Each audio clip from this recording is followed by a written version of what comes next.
Is that me, Kutam? Yes, you can ask your question in English. Yeah, in the last few days, they're in a short chatting outside.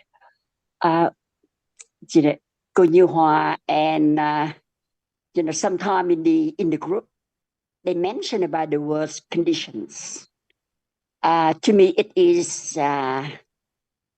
quite new thing that I know very little. Even I did, heard about Patana, the 24 conditions that is very important as Dhamma, as the reality. That's why today I would like whether Ajahn or Sarah or John or anyone, Dhamma friends, can help me to go further for a right understanding to about a great reality. Thank you.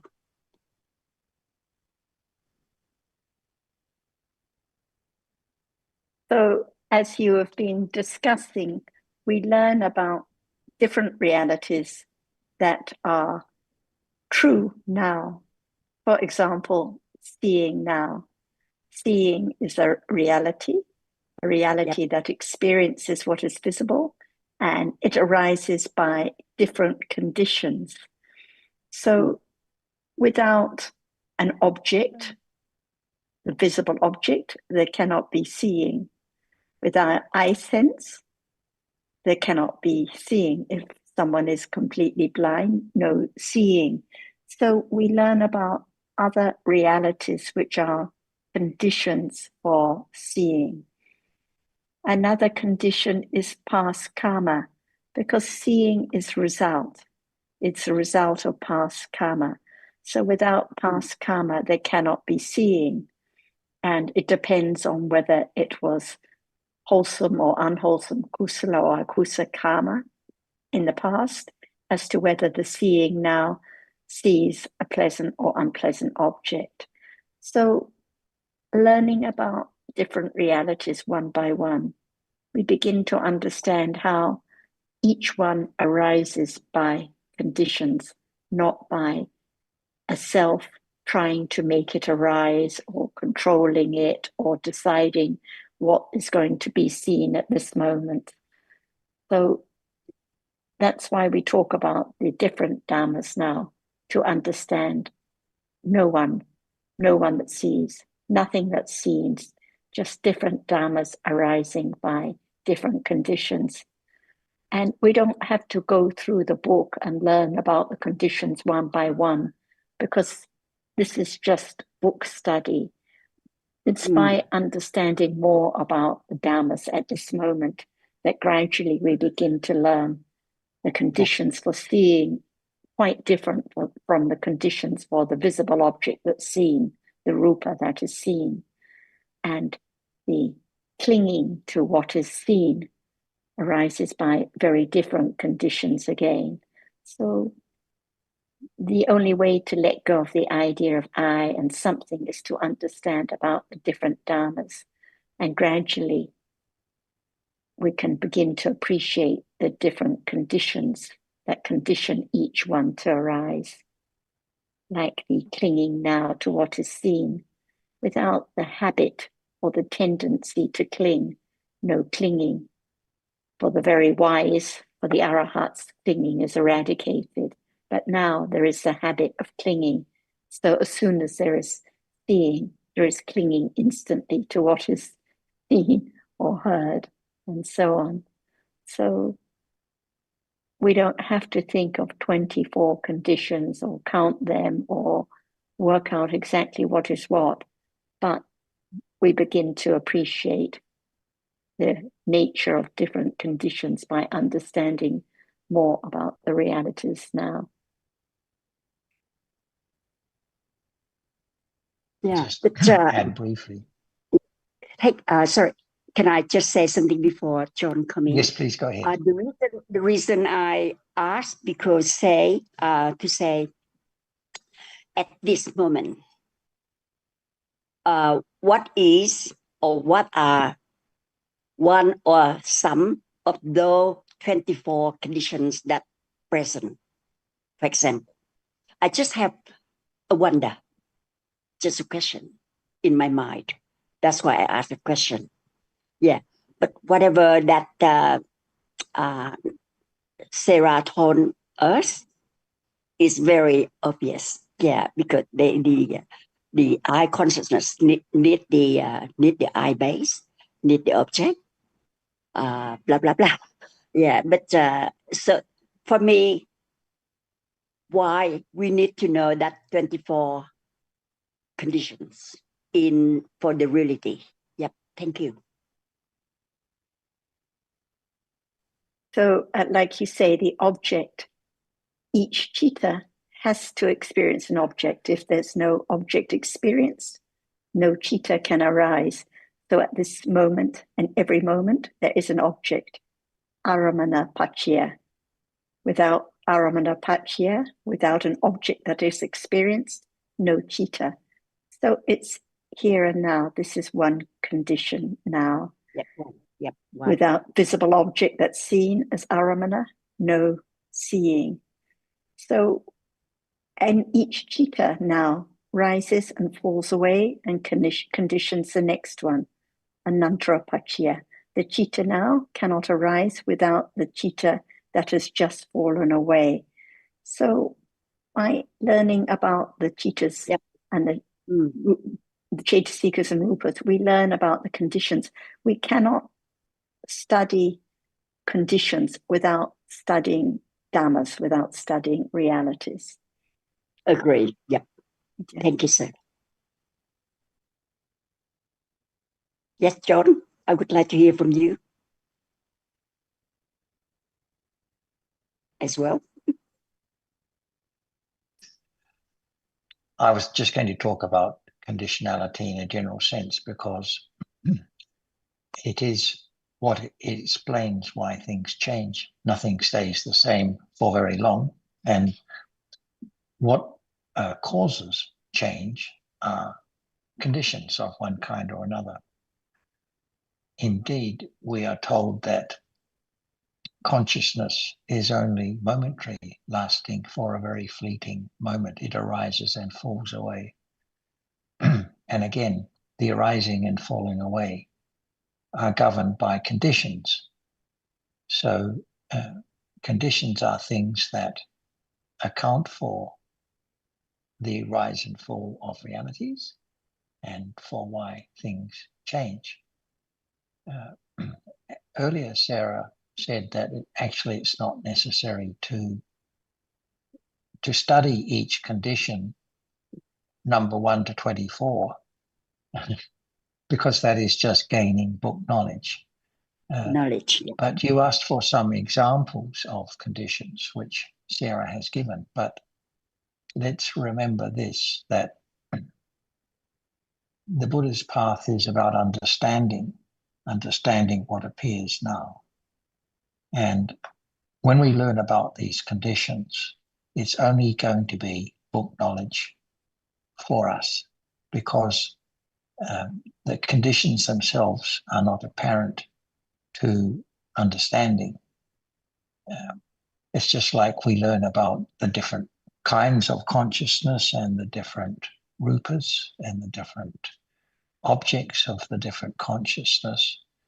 We can appreciate them at a certain level, but in terms of directly knowing them by their characteristics, that is something else. But that's the reason why we learn about all the different realities.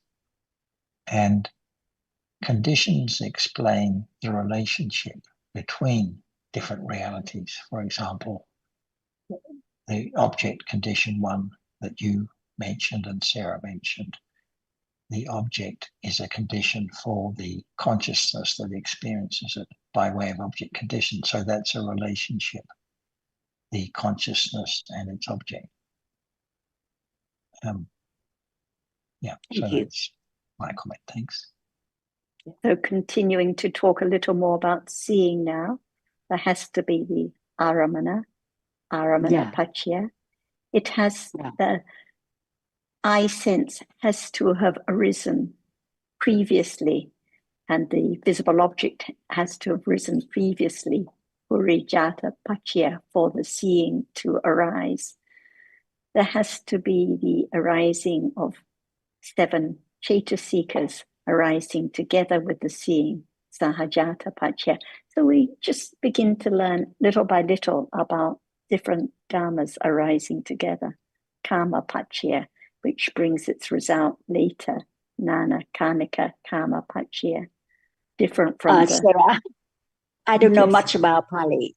No. So if you can So use English or this even is some just... English, Yes, I don't this is just understand. So maybe just indicating that the karma brings its result later. That's all. There are 2 kinds of karma condition at each moment of life. The chetana, cetasika, which is karma, intention. It arises with each chitta, conditions it by karma condition. But the one that brings the result later is the karma that has its effect later. So seeing is conditioned by karma that arose before. So it brings its result at a later time. So just very little, because it's not a matter of trying to learn the details or study the Pali, as you mentioned, but just to understand so many different conditions for just one chitta seeing to arise now. If the chitta before it hadn't fallen away, it couldn't arise. Many different conditions. But I think the point Jonathan and I both stressing is there has to be the understanding of the Dhamma itself, the seeing itself.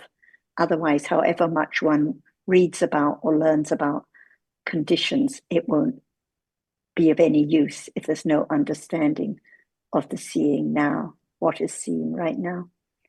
Yeah. Let's see if Ajahn would like to add more. I'm sure she will. Ajahn?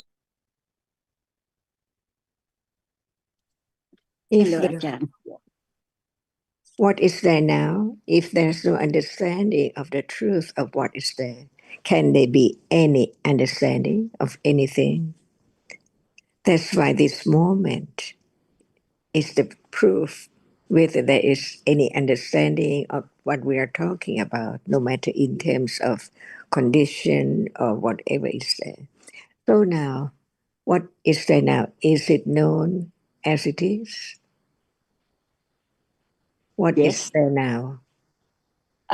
There is the hearing, Okay. and there is the screen that I saw your photo. Yeah. Okay. Without sound, can there be hearing? Cannot, because no object to be known. That's right. Begin to understand the conditions, reality.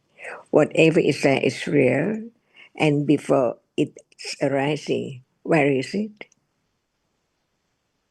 Sorry, what's your question? Okay, they're seeing right now. Where is seeing before seeing arises? Before it's arising? Before None. it arising, none. No seeing at all. So how No. come the moment of seeing to see? See, Because there was conditions. begin to understand. Nothing can arise out of the blue. Yep. Impossible. So learn to understand the truth of what is there. To understand whether it's the condition or whether it's conditioned. Yep. Little by little. So now, seeing is a reality without the eye base and that which impinge on it. Can they be seeing? Cannot. That's Ajahn. why whatever arises is by conditions. Without condition, nothing can arise at all. So we learn to understand the truth. Before whatever arises, no condition for its arising. But when there are conditions for whatever arises, it has to arise just like now. Seeing has arisen Correct. by Yeah, I conditions. understand that. Yeah. So we learn At this little by very little. moment. Yeah. Yeah, so At we this very learn moment. little by Yep. little what condition what. Mm. Mhm. So what is seeing right now? Um, Is there in seeing the right now? Is there seeing right now? yes, Does it condition anything to arise? yes. What? Can I say the condition?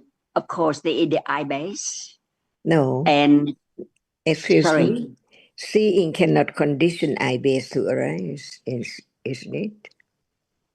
The question, Kim Lan, is not what conditions it, but what does seeing condition? Does it condition anything? Maybe Tambat can help. Can I tell you, I also have tinnitus very bad, but I try my best and try to connect the words.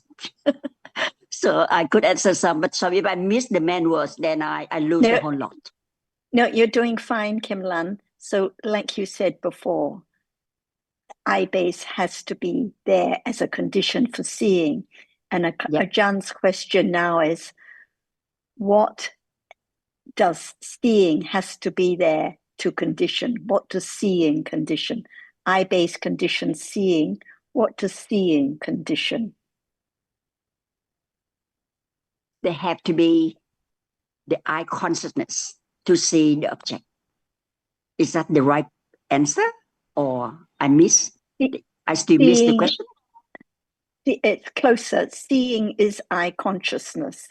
Without seeing or eye consciousness, what dharmas cannot arise? What does seeing consciousness condition?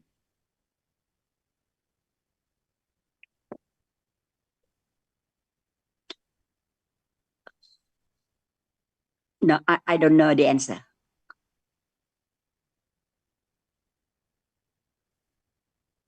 I give you one example.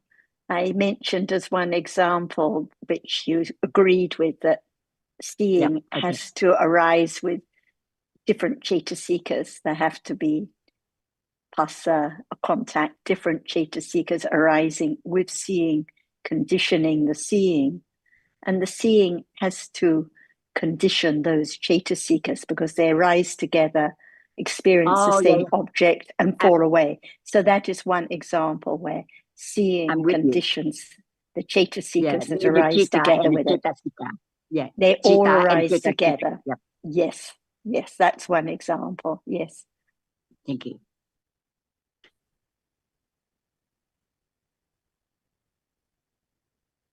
You are very patient. Thank you for my condition hearing. And one other example I mentioned, a citta has to arise before seeing, and it has to fall away in order for the seeing consciousness to arise. Each citta has to arise and fall away, conditioning the next one at a time. So the seeing consciousness has to fall away before the next citta can arise. So this is another example. It has to condition the next citta to arise by falling away. Fall away. So that condition has to fall away. Yeah. So the seeing consciousness is a condition for the next citta. So little by little. Yeah. Oh wow. For the next citta. Little by little. Yes. Each citta conditions the next one, and each one is conditioned by the one before it. Yeah. One after the other. That's two examples. Another type of condition in that 24. Yes. Yeah. Yes. Yeah. And can we say that seeing conditions thinking about the object that is seen? No, seeing only does the function of seeing. And thinking is another function of citta, of the mind. Right. But that doesn't mean they can't be related somehow. Yeah. Okay. Because, let me try. Because the seeing. So the question in maybe arise, come up. What is it? So that is the thought. And that thought, why that thought? Because in Dhamma, I learned from the last few days in Dhamma home. Yeah, many arise and fall away, arise, fall away of chitta. I don't know how to call it. Of chitta, lộ trình tâm. I don't know how to call lộ trình tâm, and blah blah. Yeah. So they all are conditioned for the other, for they continue to happen and fall away again. Thank you. Is that right? Teach me more, please. There isn't a specific answer to my question. Ooh, I do think you got me. But we know that every sense door process is always followed by mind door processes. Mm. But seeing itself arises at the early stage of the sense door process. So I'm not sure whether it can be said that the seeing conditions the thinking that follows. So many seeing chitta come and fall away, like the long way for many other chitta of hearing and thinking, sensation, feeling, etc. Is that right? Or There have to be any mind or processes between each seeing, each moment of seeing, each sense or process, where there are many mind or processes in between, we are told. Anyway, Ajahn may want to speak on this. Ajahn, it was your question, so I pass it over to you to continue. Thank you. wow. It's not easy to understand reality because even it's there without the firm confidence of the truth of it. It's just a word. That's why we learn little by little about what is there as it is, unknown before, about seeing that it cannot be anyone or anything at all. It's just a reality, isn't it? Because it's real and it's conditioned to arise. Whatever arises, without conditions, nothing can arise at all. So no matter what, just one reality appearing, there must be conditions for that to arise. Mm. For example, sound is real. Is there any condition for sound to arise? Yes, have to be the hearing consciousness. No. See? Have to. That's why it's so subtle. The understanding has to begin so firm from the very beginning to let go ignorance about that which is there, which has been taken for something or someone from life to life, on and on, until the truth is there, appear to be known as it cannot be anyone or anything at all. That's why learn to understand just one reality at a time. For example, even now there is seeing, not yet the understanding the truth of seeing. Just learn to know that it's a reality. It's there by conditions. So learn to have confidence of whatever arises and appears. It must be conditioned. Without condition, nothing can arise at all. So from birth to death, each moment is conditioned. So when we say whatever is there is by conditions, it means that there is no one at all. Because it's conditioned to just arise and falls away. And that is not just the word. It can be the understanding, the nature of it, little by little. For example, now what appears, see, so common in life, each moment there must be that which appears all the time. But What is now appearing? Just one. What is now appearing? What appears now to the conventional knowledge? No, There is that's not appear. What are you talking about? That's not appear at all. It's just a sound appearing. Is that right? just the sound. Yeah. The meaning of the word does not appear at all. Just the sound appears while Yeah. you're talking. That's why learn to understand just what is true, what is the truth of just one moment, Mm, only one moment. So at moment of hearing, what is there? nothing yet. A reality, see.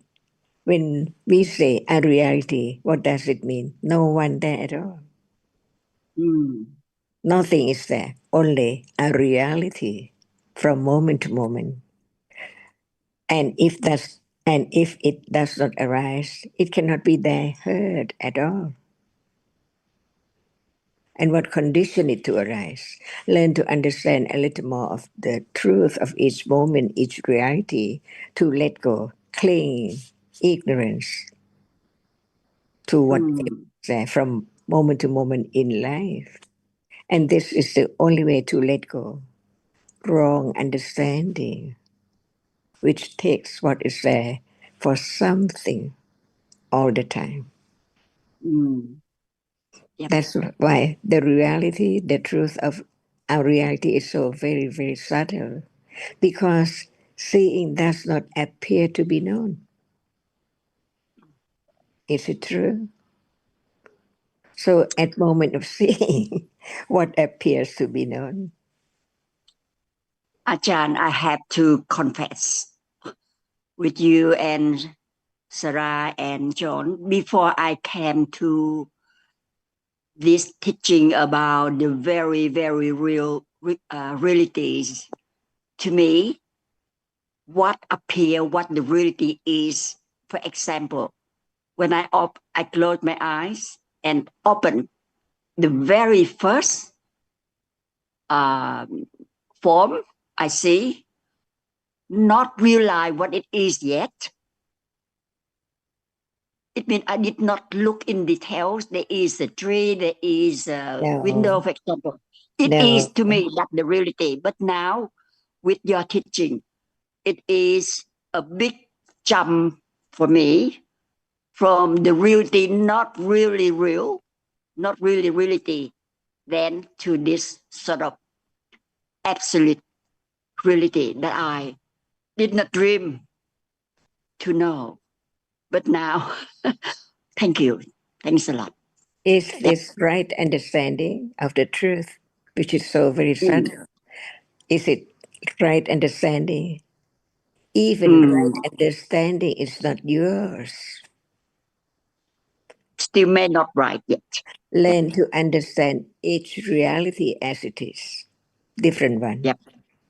One Mm. is conditioned to arise as soon as it has arisen, it falls away instantly. Yeah. And there are conditions for the next moment to arise. So we learn about Mm. conditions, but there must be the understanding of what is there from the very beginning before there can be the understanding of conditions for whatever arises.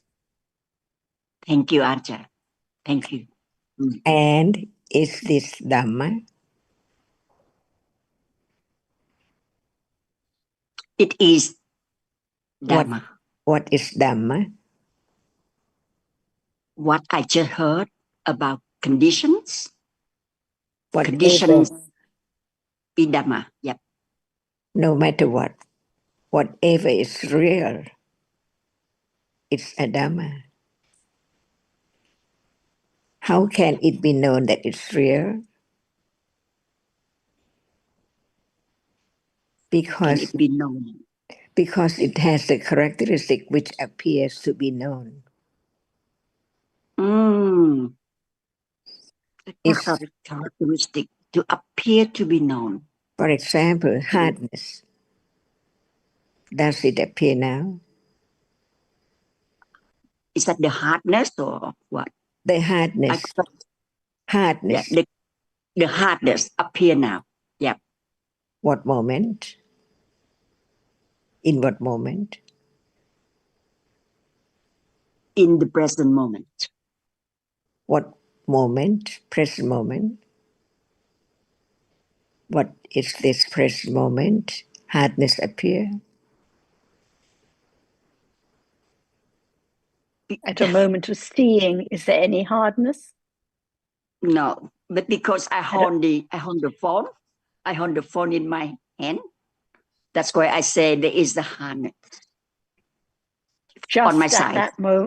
Just at that moment of touching, not at the moment of hearing, not at the moment of thinking, just at the moment of touching, the hardness. Is that right? Yep. For yes, a moment. And very short moment that I could realize there is the hardness, of my hand touching the phone. But even before that, I did not know. I did not pay attention. So the question of Ajahn asked about hardness is the condition for the mind to pay attention. Is there anything hardness happen now? So that's why I answer yes. Her question was, at what moment does hardness appear? And you said at this moment. So at what moment? It's not when I am holding the phone. It's just at the moment of touching the hardness, just for that split moment. And on the other point about sound, so now sound appears just at the moment of hearing, that's all. If there's no hearing, no sound appears. And as you said, sound is a condition for hearing, but is hearing a condition for sound? It is as well. Need to have few factor, is it? This was Ajah's question before, so I just explained briefly. The sound is a condition for the hearing. It has to be the object of hearing. Without sound having already arisen, hearing cannot hear the sound.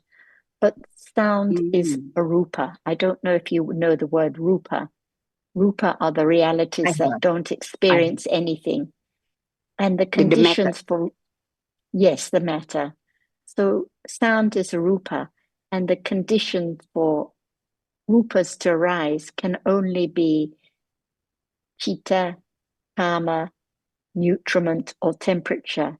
So if it is the sound outside, the condition for sound to arise is temperature. So it's not the hearing that is the condition for the sound. The sound is the condition for hearing. So it's very subtle, as Jan said.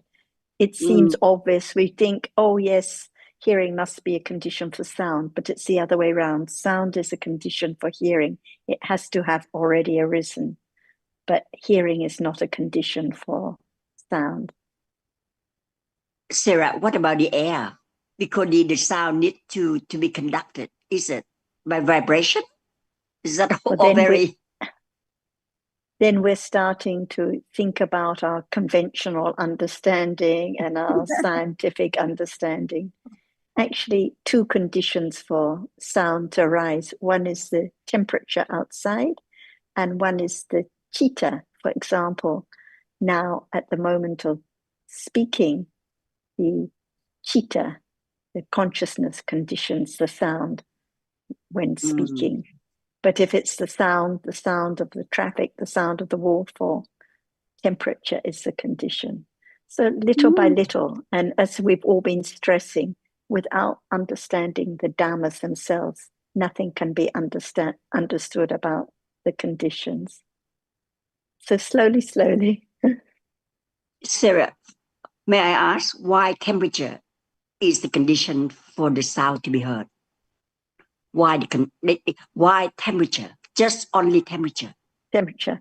For any rupas Yep. outside, for the arising of any rupas outside the body, the rupas that make up the tree, the rupas that make up the grass, temperature is the condition for any rupas to arise.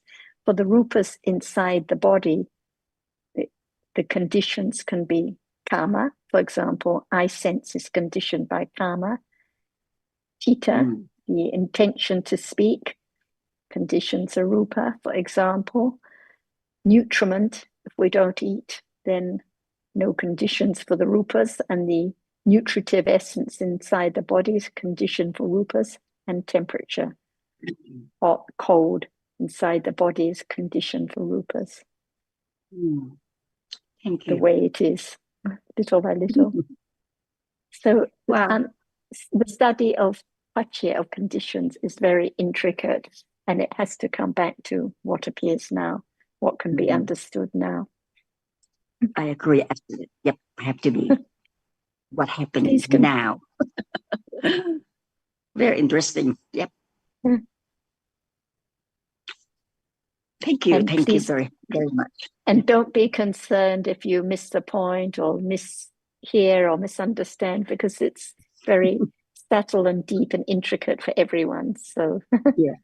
And the main point is, I may ask Kutam in Vietnamese later. Whatever. And the main see point, what the main point is that whatever we're talking about are dhammas. It's not my experience or I'm hearing this or that. They're just different dhammas arising and falling away by conditions. Thank you. Another explanation given in the text for the arising of sound is when one rupa comes into contact with another. Say that again slowly, please. I said another explanation given in the text for the arising of sound is that one rupa coming into contact with another rupa. Yeah. Right. Yeah. I think that's easier. Long time ago, I heard one.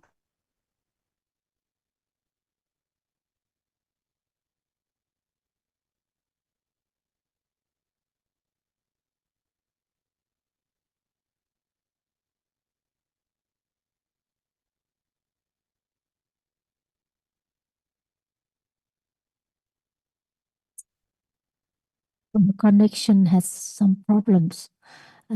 Yes, I'm not hearing anything from her now. Try wait for her to be back. I think the reason she asked about conditionality today maybe come from our discussion a few days ago about a very famous monk, and he wrote a book on conditionality. But in that book,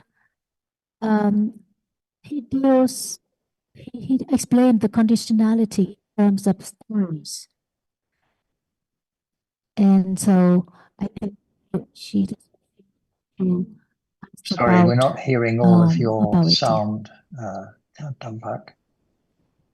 Your audio is not clear for us. Sorry. Vâng, con nghĩ là thế thì con phải nói bằng tiếng Việt trước để cho Hải không phải dịch, xong rồi thì con sẽ nói bằng tiếng Anh. Con chỉ muốn nói là có thể là lý do mà chị Xuân Lan chị Kim Loan đã đặt câu hỏi này là bởi vì mấy hôm trước thì chúng con cũng có nói về cái cuốn sách về duyên hệ của một vị sư khá là nổi tiếng, và trong cái cuốn sách này thì vị ấy có giảng về duyên hệ nhưng mà toàn dưới các hình thức các câu chuyện, tức là luôn luôn là cái tình huống này là duyên cho tình huống kia. Và tất cả những cái ý nghĩa của duyên hệ thì khi mà con đọc cái cuốn sách đó thì con không thấy nó dựa vào kinh điển. Thì hôm nay qua những lời giảng của các vị thầy thì có thể giúp cho chị Kim Loan thấy được là khi mà nói đến các duyên hệ là nói về mối liên hệ giữa các pháp. Yeah, so I just said that a few days ago we had a discussions with Kim Loan about a book on conditionality written by a Vietnamese monk who is quite famous nowadays. But in that book, the way he talks about conditionality is about stories, and this situation conditions another situation, and so on. So with your explanations today, I hope that she can get the sense that conditionality is all about Dhamma realities. So, sometimes people would just like to hear about the stories because it seems more interesting. Like everyone thinks, oh, I know about seeing an invisible object and I sense, and so I don't need to hear. But if there's not firm and confident understanding about dhammas, then all the different realities, the different namas and rupas get mixed up, or one just thinks seeing an visible object must condition each other and so on. So usually the stories are much more appealing, but it doesn't help to understand anything about the dhammas themselves.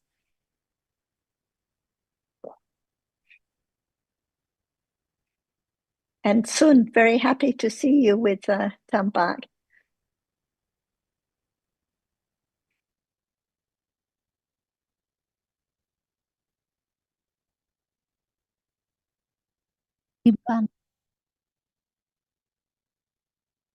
Yes, and today we have the visit of Mr. Sun. Mr. Sun, you want to say a Yes. few words? Yes, that's who I was referring to. I recognized him. It's been a long time you're not part of the discussion. I'm sure you have some good questions to ask us, Sun.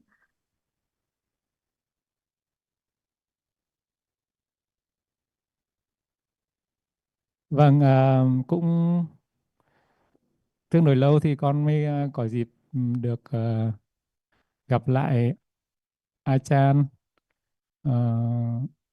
ông John và Sarah và tất cả mọi người trên Pháp Đàm.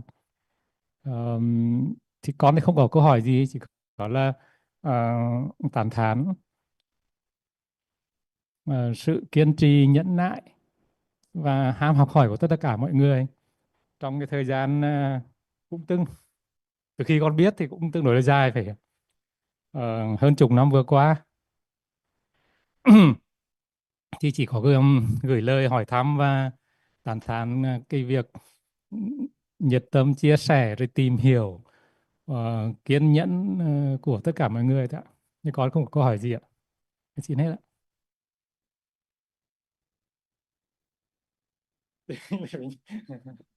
Okay, it's really very long time that I don't attend any Dhamma discussion, and I have no question at all, but I just say some words to appreciate all the passion, the kindness, and the the passion, cái gì nhỉ? Nhiệt tâm of all of you for the very long time. I already know more than 10 years already. So that is what I want to say. Yeah, thank you. And I'd like to say two things, Sun.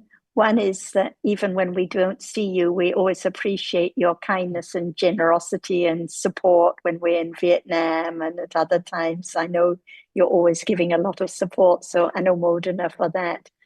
And the other thing is, how come we don't hear from you more often? How come you don't listen to the discussions more? What is most precious in life now?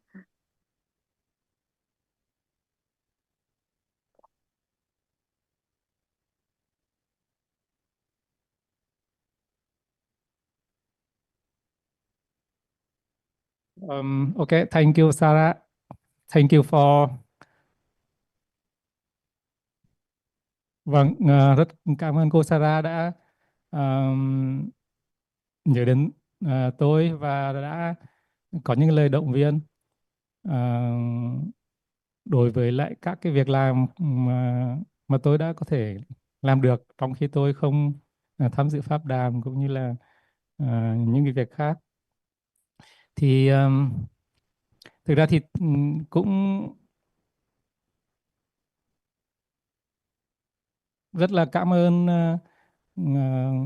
Achan, cảm ơn Sarah, cảm ơn John, là những cái vị thầy đầu tiên của tôi, hướng dẫn để tôi hiểu là thực sự thì Phật dạy cái gì. Và cái việc mà những lời dạy của Achan, John, Sarah cũng đã theo tôi trong, mặc dù tôi không tham dự pháp đàm, nhưng mà theo tôi rất là nhiều thời gian, trong cái thời gian hơn 10 năm vừa qua. Và cái việc suy xét về pháp cũng diễn ra thường xuyên đối với tôi, mặc dù tôi không, tôi suy xét một mình thôi. Và còn cái việc tham dự pháp đàm để có thể nói thêm hay là chia sẻ gì thêm thì cũng kể cả đấy cũng tùy duyên ạ. Cho nên là tôi cũng không muốn, cũng không nhớ được tại sao vì mình lại không tham gia. Dạ, cảm ơn Sarah.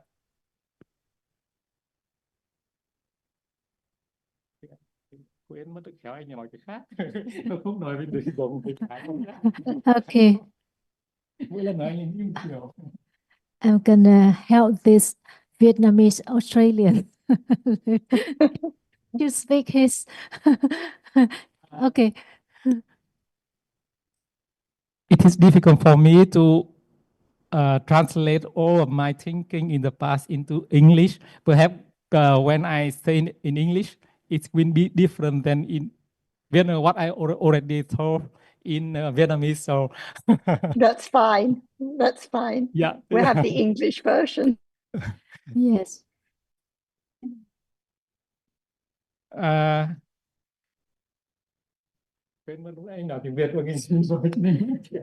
So you first said that thanks a lot for for your appreciation of the few goodness that I could have done to support the Dhamma. You, Achan, you and John are my first teachers in Buddhism, and thanks to you, I learned about what is the truth about life taught by the Buddha.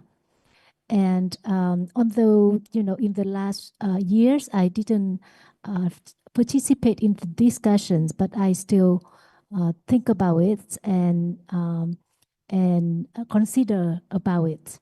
And I cannot remember exactly the reason why I didn't participate in the discussions, but it's all by conditions. Remember very good what I already told. Yeah. Even me, I don't remember what I already told in Vietnamese to translate in English. So sorry for cannot speak two one idea in two language at the same time. So sorry about that. Thanks, translator. I think you're doing fine, Sun, and it's good to know that even when we don't see you or hear you, there's still plenty of considering and reflecting about dhammas and confidence in the value of listening. Everyone has their own way. Some people like to join Zooms to listen and discuss. Some prefer to read on their own or listen to the YouTubes or recordings. So what's precious is the understanding right now, no matter where or when, no matter in Australia or Vietnam or in what language, but there has to be the deeper and deeper understanding of the truth of life now, anytime, any place. So very glad to see you today, Sun. And perhaps Ajahn may have some questions yes, for you. Or John. Nice to see you. I have nothing more to add, but hi, Sun, and great to see you. Thanks.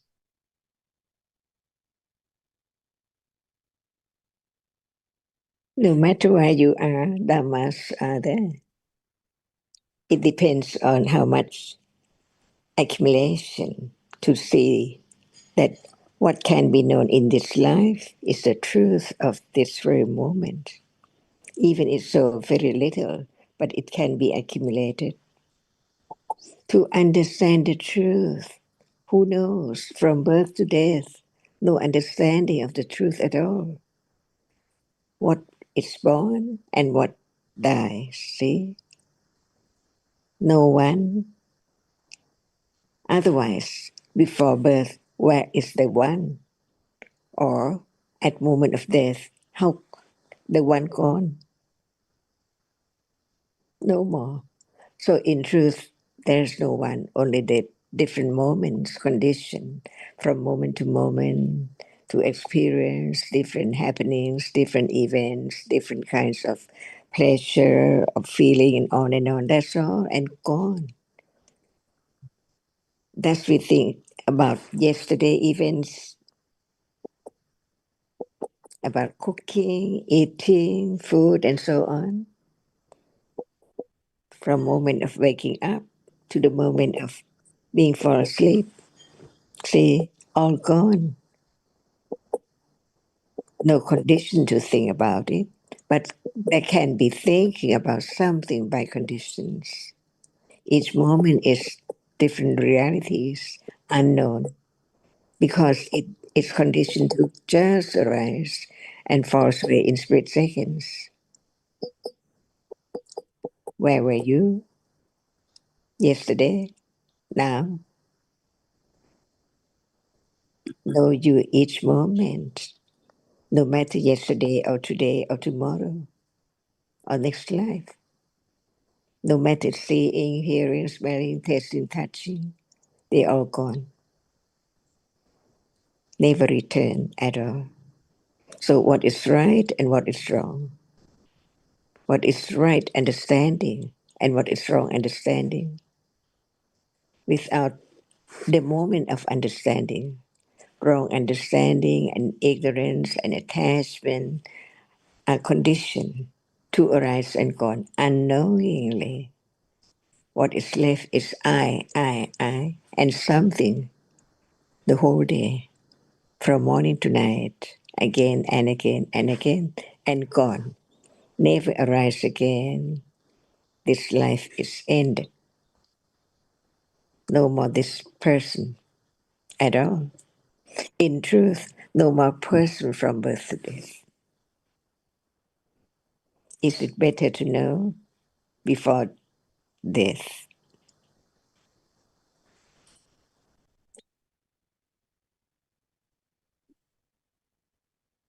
So now there are so many ignorant, no understanding of what is there appearing at all. Just talk about it in order not to forget the truth of it, which is now appearing, that it can be realized, it can be directly experienced, to let go the idea of I was born and then I die. No I at all. How come the I? It's ended. No more this person. So it's not I see now. It's not I think now. It's not I understand now at all. Each reality is conditioned. Everyone would like to understand the truth, or someone might not. Who knows? But what is better? Understanding does not hurt at all. Opposite. It is the relief. No I, they are only the moment of conditioned reality arising and falling away on and on non-stop. That's all. No matter what life. Years and years ago, up to now. And who knows when will be the death moment? It can be right now. So better to have understanding of the truth rather than no understanding at all. Ignorance, attachment, condition, aversion, and the dukkha. Understanding the first truth of the Four Noble Truths. Just think about the birth and death is not enough at all. What is birth? Someone. What is death? Someone. Or nothing at all. It's the way it is. The end of condition to be this person anymore. So there must be conditions for birth and death too. We learn about Paticca Samuppada. See, how come to be birth in this life, of this life, moment of birth? How come? From who last life to be who this life? Short or long, depending on conditions. So the best, the most precious is understanding the truth, which can be understood even not by oneself, but by hearing the word about it, the truth about it. By then, you know, there must be the person, the one who has enlightened the truth. And without his sharing, no one can understand what is there right now as it is, because it takes quite a long, long time to let go the wrong understanding, the wrong idea of something all the time, people and things all around from birth up to now and on to death. Well, nothing is there left at all. What about the very delicious food in the morning and lunch? All gone. Can it be the food for dinner again? Never at all. What arises falls away forever, never to return. So just cling to that which is not there anymore. But when the truth does not appear to be realized yet, there must be the idea, so very, very subtle. As soon as waking up, I wake up for sure. I all day, each moment in life. That's why learn to understand the truth of what is there. No one at all. Until the wrong understanding has been eradicated, never to arise again. But it has to be the understanding only which let me go of the idea of something or I. All around as soon as one wakes up, at the back or the front or the left or the right, see something all around. But in truth, it's moment of just seeing.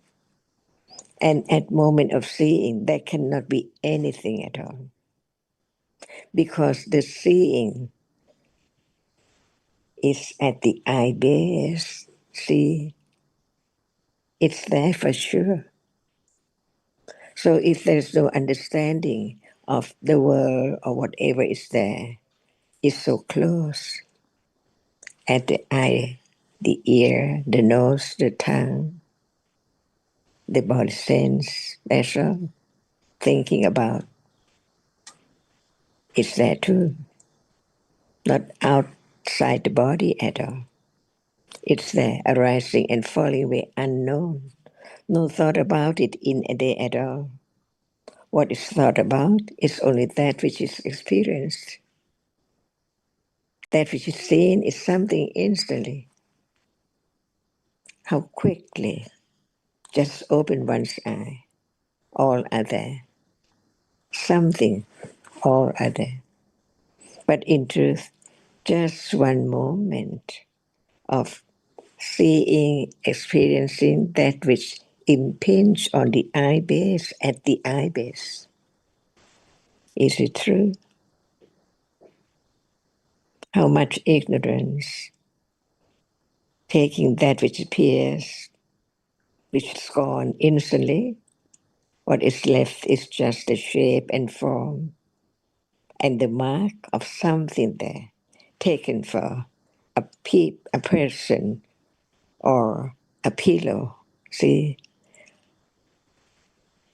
instantly, how many moments? Just one speck of that which is seen. In a moment only, from moment to moment.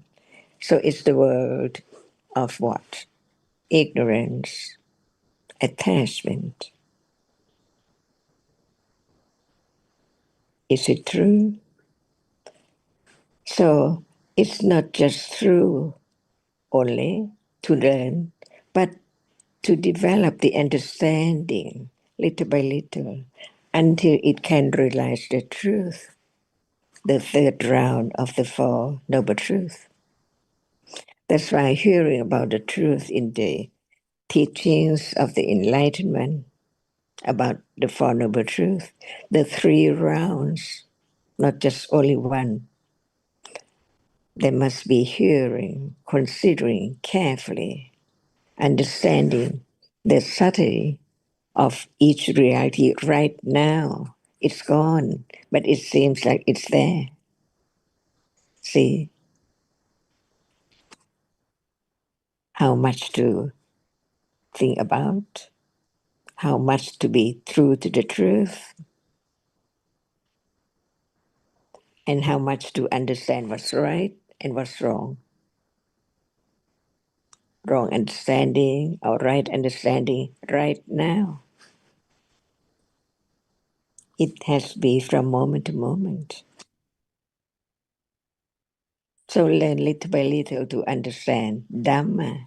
Whatever is rare is there, but it does not appear as it is. That's the word of the enlightenment.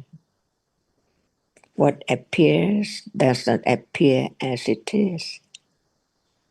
Not just a speck or a dot. Turn on the television. What are there instantly? From nothing to be something and then nothing again. So what's the use of just being conditioned to arise and fall away non-stop by conditions? But the truth can be studied by the word of truth.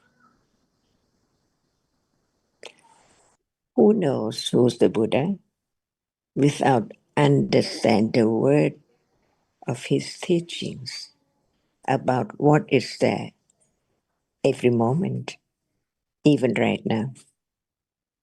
So begin to understand who's the enlightened one at moment of understanding the truth of a reality right now. Is it true? Thank you, In- Achan. And I think Ms. Kim Luan is back and she still has questions to ask. Yeah. Please go ahead, Ms. Kim Luan. just before she starts, I was just going to, for the benefit of those who are fairly new here, like Kim Lang mentioned, the 3 rounds that Jan was emphasizing are referring to how there has to, in the first place, be the firm intellectual understanding about the different realities that we were talking about, the seeing now, what is seen now, and so on. And only this firm intellectual understanding can condition the direct understanding of the realities, and only that direct understanding can lead to the very clear understanding and eventually enlightenment. But it all has to begin with the first round of understanding the Four Noble Truths, the firm intellectual understanding. So this is why we discuss so carefully and in such detail. Please go ahead, Kim Lan. Yeah, thank you. Sorry, the line was disconnected. So I try again, and now okay, because there are conditions now, I can come back. That's conventional. Okay, I heard the last part that Ajahn said about the reality is just very short moment arise and falls away. It's no one, nothing at all, no birth, no death. I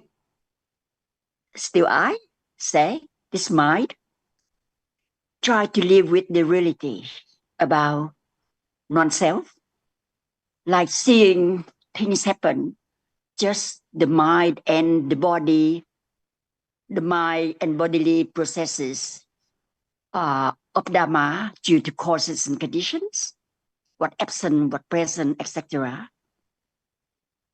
However, the craving of existence still quite strong. Although this mind, Kim Lam, learn to see Dhamma with the moment, or just say the moment in conventional time. But I still can see that the craving for existence is quite obvious. When I'm sick, I still, go for the treatment. I had the strain muscle the day before. I went to physiotherapy for the treatment. And when that treatment was successful, there was a joy, a feeling of satisfied, of happy, for the good thing to continue, for the bad thing to disappear. So to me, at this moment, doesn't matter how much the right understanding, this might, the intention, the attention to merge into Dhamma with that wish, that's will, but still with the craving of existence still so strong. Why I say so? Even now, I'm not in terminal illness or anything that threaten my life existence, but in the dream that when I was in very dangerous condition, there was a feeling of wanting to live, a feeling. And sometimes I, in the dream 2 days ago, and I told Nan Như Hóa that in the dream I came out and I saw the bike, my bike were missing two wheels. Then there a feeling, there is an aversion, say, oh, how can I come home? Why someone did it? And then I came in the house, and I came out, the whole frame of the bike were missing. See, in the subconscious level, there's still the willing, the craving, want everything to be perfect. So I would like, the question I would like to ask Ajahn is, I feel like doesn't matter how much the reality will be heard, would the level of craving for existence reduce? Even now, noting there everything long gone, only nimitta, etc. Thank you. Are they all Dhamma? Are they all Dhamma? Yes, Ajahn. Is anyone known as Dhamma? No. That's No, why we only, learn to be true to the truth. Yeah. Through the term Dhamma, a reality, a conditioned reality. All of them, no matter what is there. Each moment in life, it's Dhamma. But it's taken for the illness and so on and on and on. No understanding that it's not there. Just only a moment, conditioned to arise and gone. Learn to understand the truth. But without hearing and considering about the truth, how can there be moment of thinking about it? Even thinking about it is conditioned. What is thought about today? Only by conditions. See, what has been talked about, all by conditions. So learn to understand the truth of each reality. Otherwise, each reality is taken for something or someone all the time, from birth to death, from life to life, on and on, more and more, deeper and deeper, much more difficult to understand the truth, which is so very subtle right now. That's why just be pleasant to understand the truth. That is so true, it's so real, it's not me, it's not anyone at all. Begin to have such understanding, little by little, until there are conditions for considering what is there in life, not at will, but by conditions. So now, today, are there conditions to think about the truth of each moment as it is? Not yet. At moment of touching, I am touching my leg. Is there any leg? Or what is there experienced? So Dhamma is not far away at all. It is each moment in life until it's there object of attention to understand the nature of each reality. For example, while we're talking or anytime, there must be feeling, right? And feeling is conditioned to be pleasant or unpleasant or indifferent. No one can make anything arise at all. And what is there can be, little by little, attended to its nature when it's there. For example, hardness is there, appearing all day, almost all the time. But no matter when and where and what, it's there hardness as long as there is body sense. At moment of sitting, walking, stretching, eating, anytime. No attention to the truth of it at all. So it's taken for the plate, the fork, the food, every moment. That's why learn to understand the truth, that even listening to the truth is conditioned. If no one's here, how can they be hearing about the truth? Begin to consider the truth of what is there appearing little by little. Begin to understand what is seen. See, it does not appear as it is. That's why firm confidence of the truth, that which can impinge on the eye base, has to be only that which appears just in a short moment, at moment of seeing, at the eye base. See, understanding nothing is there as something. Begin to understand the truth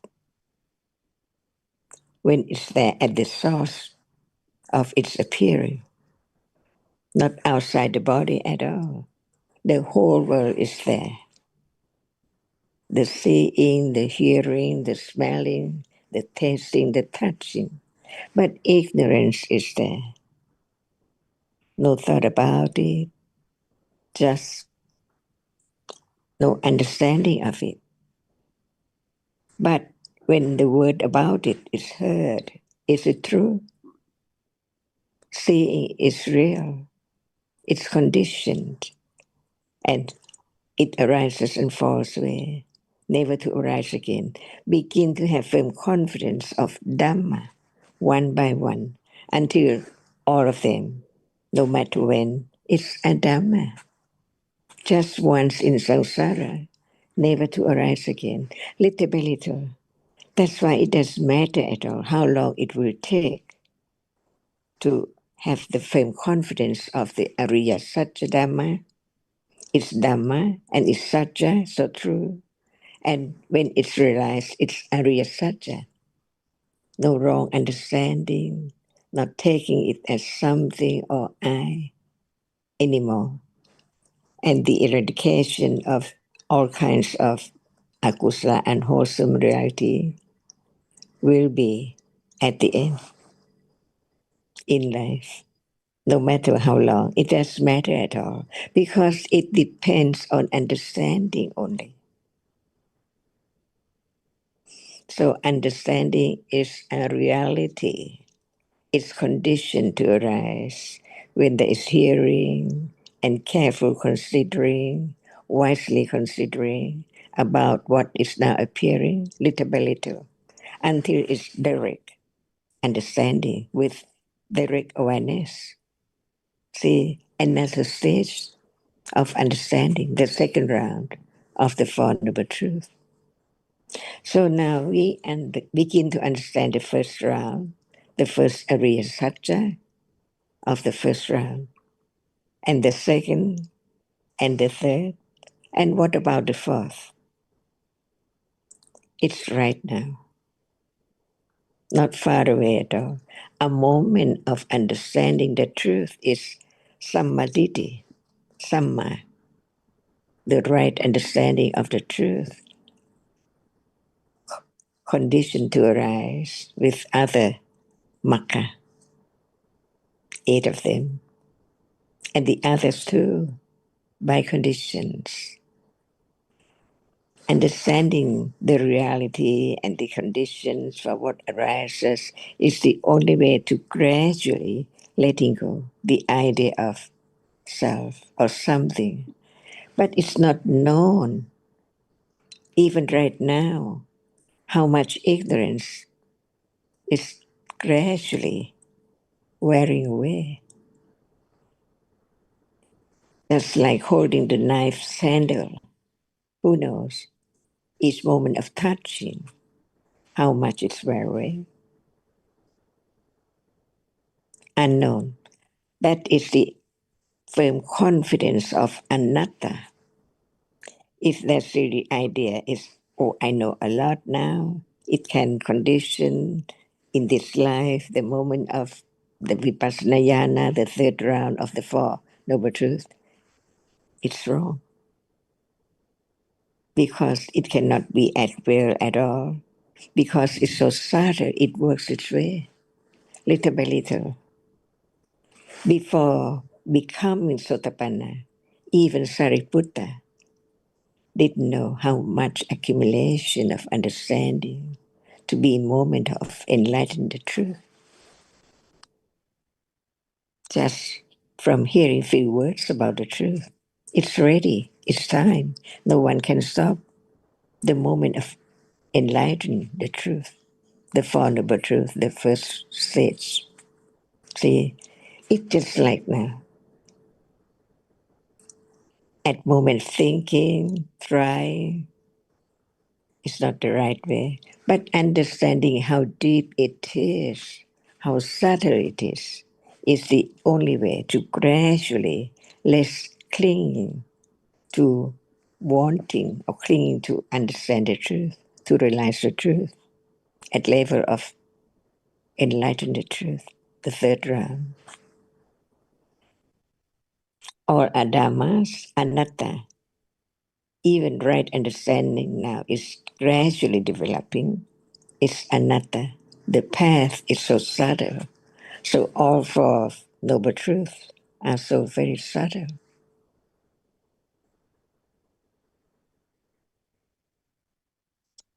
Thank you very much, Ajahn.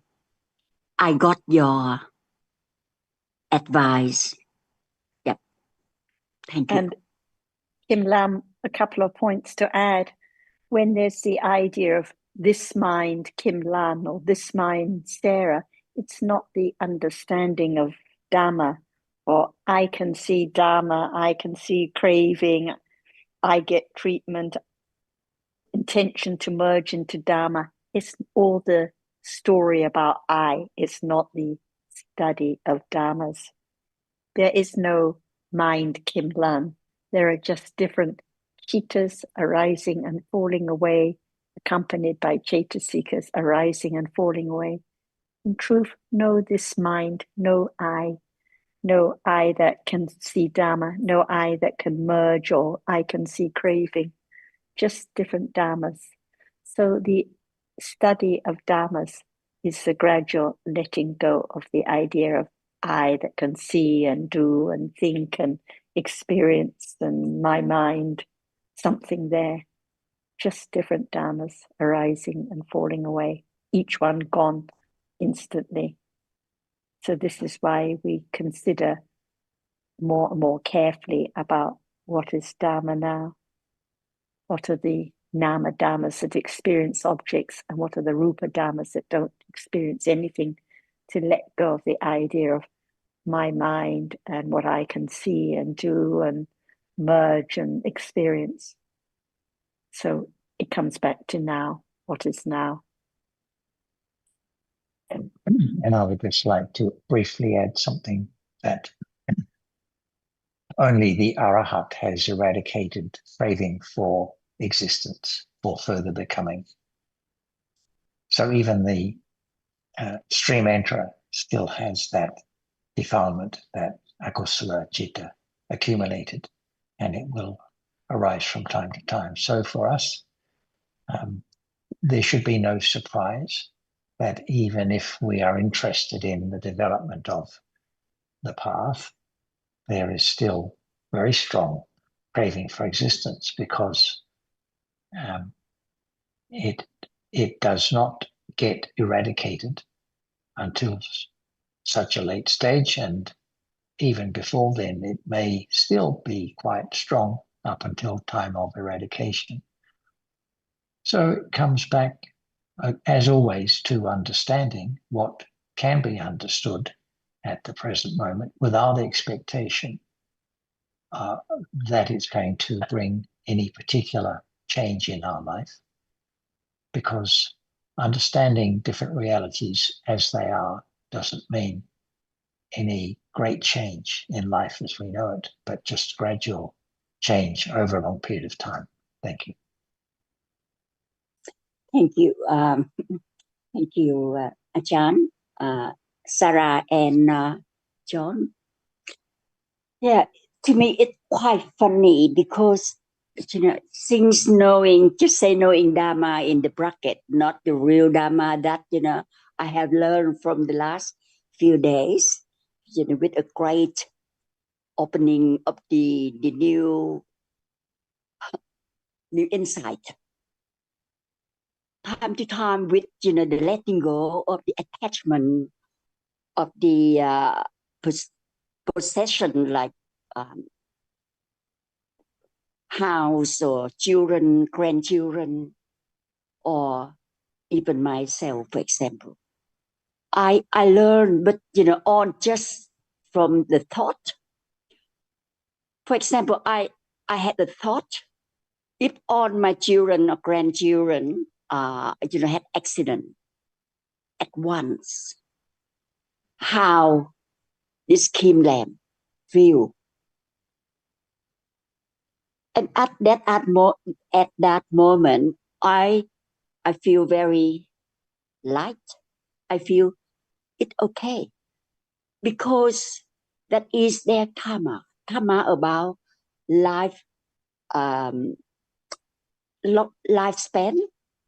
Or even now, for example, quite funny, I say, if I'm drop dead now, that idea come up, do I have any fear? Feel like no. But then, if some, a car run to me, I still jump out. Yeah, because this is not the real situation. Thinking about these things. Yeah. If I drop dead, if I lose my grandchildren, how will I feel? That's not the real situation. So yeah, it doesn't serve any purpose. It doesn't serve any purpose to go through that exercise thinking, what if? I think it's easy to delude oneself that, okay, I feel very calm about losing my grandchildren, therefore there's been a lot of progress. But no, that's not right. Because not long ago, as you say, Not long the will ago, to live is there. not long ago, my younger brother died because of cancer, but I took it very easy because I had a little bit of understand the Buddha teaching, but not to this level. Yeah, and now that is the sanya, the thought, going on. Yeah. So yeah, that I just want to share. Yeah. Thank you. What is the real test of the level of understanding? Because my young brother, he got a lung cancer. Yeah. And he died. But how one reacts in that situation is not a test of one's level of understanding. I took it very. Yeah. Okay. People who have never heard the Dhamma can also take death calmly. The test of understanding has to be now. Yeah. Now. Have to be what is understood now. It's not about my brother, my family member, this and that. What about at this moment? Yeah. What appears right now? Is there any understanding of what appears now as Dhamma? Or is it still I and me and situations and people? Yeah, we have all these stories about ourselves. Yeah. And that's what they are, stories. Is that just by mindful or aware? Then the Dhamma mind will be more obvious. When you or Sarah contact with the form or the sound, is that because of the awareness in the level of awareness in your level is very nearly constant to live with anatta, to live with anicca, or to live with dukkha. Thank you. Yeah. When there is first there has to be the conceptual understanding of the Buddha's teaching.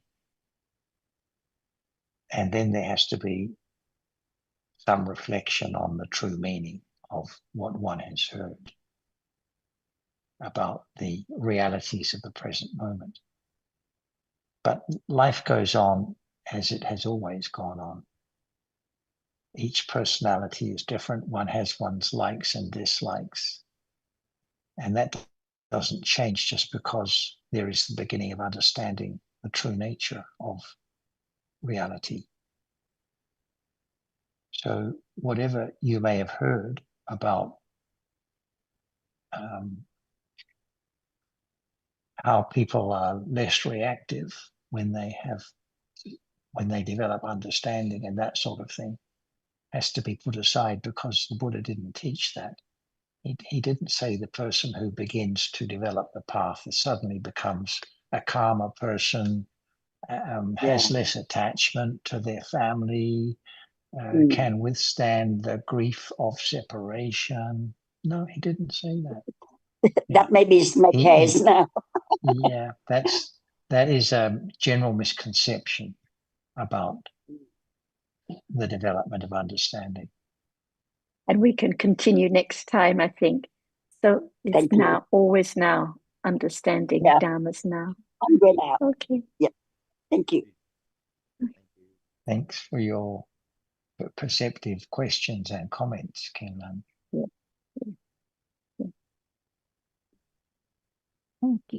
Thank you very much, Achan and John and Sarah. Thank you cô Kim Loan, và xin tùy hỷ thiện pháp của cả nhà đã cùng nhau nghe và suy xét về pháp ạ. See you next week. See you next time. Join us again soon. Bye, Tiger.